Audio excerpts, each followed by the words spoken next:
Eu acho que pelo fato de eu ser afrodescendente, tudo isso me ajudou. Eu acho que me ajudou. Talvez se fosse uma pessoa mais branca, assim, lá nesses lugares, com certeza seria mais desafiador. Principalmente porque, geralmente, a pessoa branca que visita esses lugares, estou falando desses lugares mais extremos, né? Geralmente ela vai ser vista como um cifrão ambulante.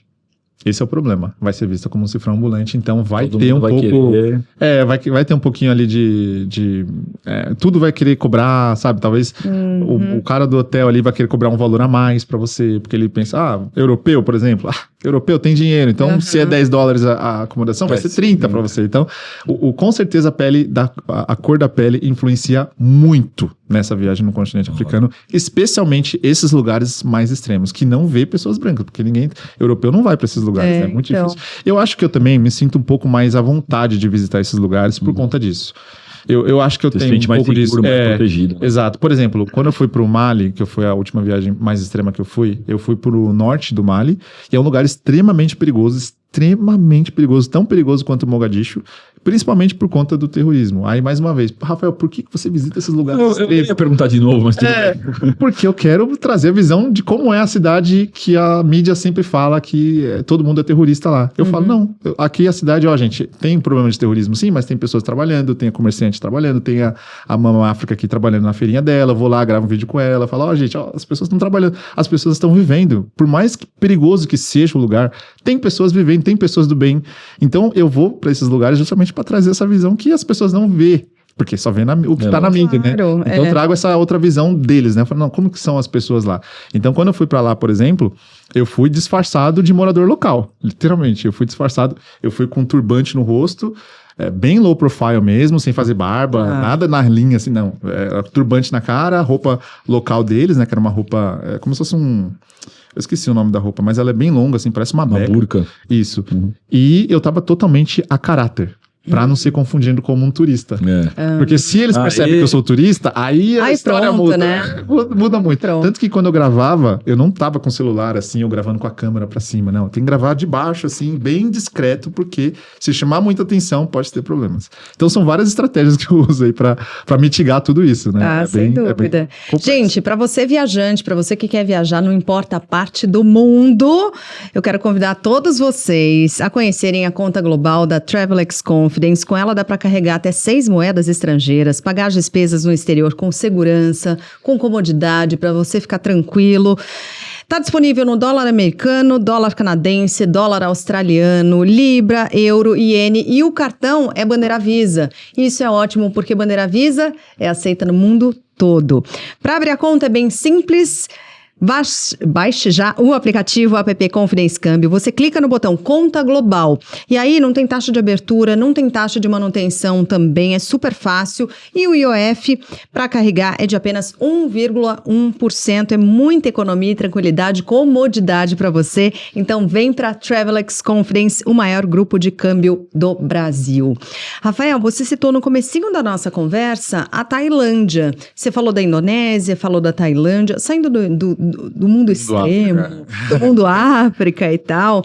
Você curtiu essa viagem? Sim, porque assim, eu fui. Logo no comecinho você falou assim, vou passar 5 dias. E 5 dias não dá pra nada, porque você pega a Tailândia, você vai pra Bangkok, 5 dias não seriam suficientes. Aí você tem a parte de Chiang Mai, já perto da China, que é outra pegada, é outra viagem. Você tem a parte das praias, das ilhas, Phuket, que é outra pegada também. Como é que você dividiu? O que você achou da Tailândia? Então, eu comecei a visitar a Ásia depois de ter feito essa primeira viagem pela África, né? E quando eu fui para esses lugares, eu comecei, na verdade, no Nepal. A minha visão tinha mudado um pouco, porque eu já não tinha tanto interesse em pontos turísticos, em praias. Eu comecei, por exemplo, no Nepal, onde eu passei por algumas experiências lá bem legais também, culturais. Depois eu fui para Hong Kong, aí depois eu fui para Coreia do Sul, Vietnã e Indonésia. Eu não fui para Tailândia ainda, por incrível que pareça, não fui. Você não foi para Tailândia? Eu fui para Indonésia. Você foi para Indonésia? Porque o plano inicial era conhecer a Indonésia. Então eu conheci a Indonésia, né? Que foi o inicial, mas Tailândia também tá na minha lista muitíssimo. próximo, assim, Tailândia com Eu certeza. achava que era Tailândia, então é Indonésia. Indonésia. E aí, como foi? Então, quando eu fui pra lá, a minha cabeça já tinha mudado, né? Então eu já não tinha tanto interesse nos pontos turísticos, nas Entendi. praias. Eu queria pessoas, conhecer pessoas e culturas. Então a minha cabeça estava totalmente focada em culturas e conhecer pessoas, pessoas na rua. Sabe, eu sou uma pessoa que eu saio na rua às vezes que sem nenhuma pretensão ali, eu quero conversar com as pessoas, com os velhinhos que tá ali na roda deles, bebendo uma cerveja, eu vou lá e sento junto, converso. Então eu tava mais interessado nisso. E eu não vi quase nada de turismo, assim. Eu visitei a Ilha de Bali, que é a mais famosa aí. Sim. Mas eu confesso que eu não conheci todas as praias. Eu poderia ter conhecido todas as praias ali, eu tive um tempinho ali. Mas eu tava mais interessado em culturas. Então a minha cabeça mudou um pouco, viu? Não vou negar. Ainda assim, eu quero voltar lá para conhecer as praias e conhecer os lugares, né, mais instagramáveis aí que as pessoas vão.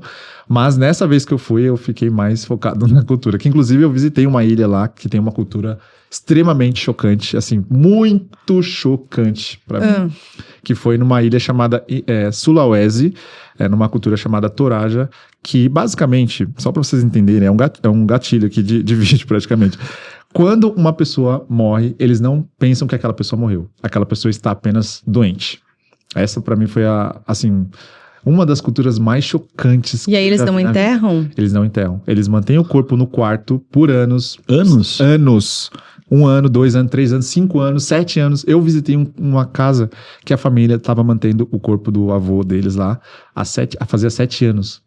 Assim, o corpo, eles fazem um tipo de embalsamento natural, eles fazem sim, para manter o corpo, né? Porque o corpo fica... É isso que eu ia te perguntar. Mas fica em decomposição. Fica em decomposição?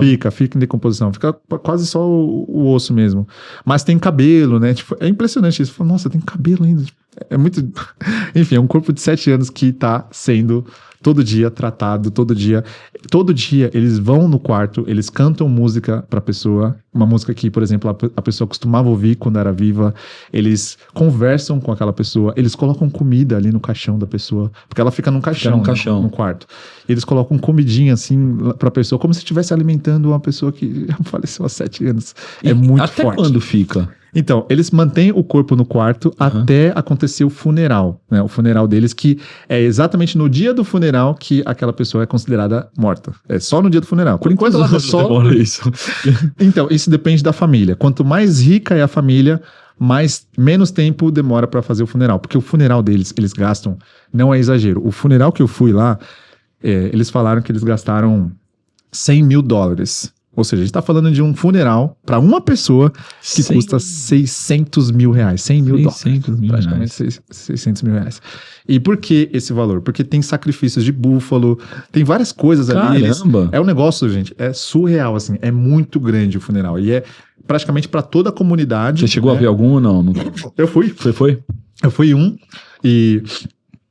Nesse que eu fui, acho que teve sacrifício de uns 40 búfalos, se eu não me engano. E aí, a carne do búfalo é servida por toda a comunidade.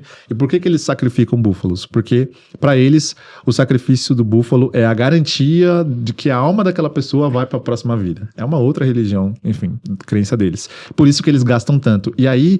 Enquanto eles não conseguem fazer o funeral, eles mantêm o corpo no quarto. E aí, continua essa história ainda, né? Continuando, quando a pessoa morre ali, tem o funeral, ali sim a pessoa é considerada morta. A data da morte dela é o dia do funeral. E eles não enterram os corpos. Eles mantêm o corpo numa caverna, dentro do caixão ainda, mas sem enterrar.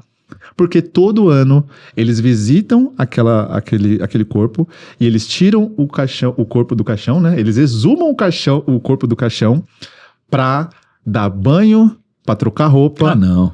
Pra trocar roupa, pra dar banho, pra passar perfume. Eles passam perfume no corpo. Meu Deus. E colocam o corpo lá em pé e ficam cantando música, conversando com aquela pessoa. Todo ano eles fazem isso pra sempre. É muito forte. Sempre. Pra sempre. E como é que... Todas as próximas gerações vão cuidar dos corpos das últimas gerações que morreram e assim sucessivamente. Não existe uma... não, depois de certo ano, para. Não. Os filhos, os primos, os sobrinhos, os netos, os bisnetos, e todo mundo vai cuidar dos corpos dos que morreram e seus outros antepassados que também morreram. É um negócio muito forte.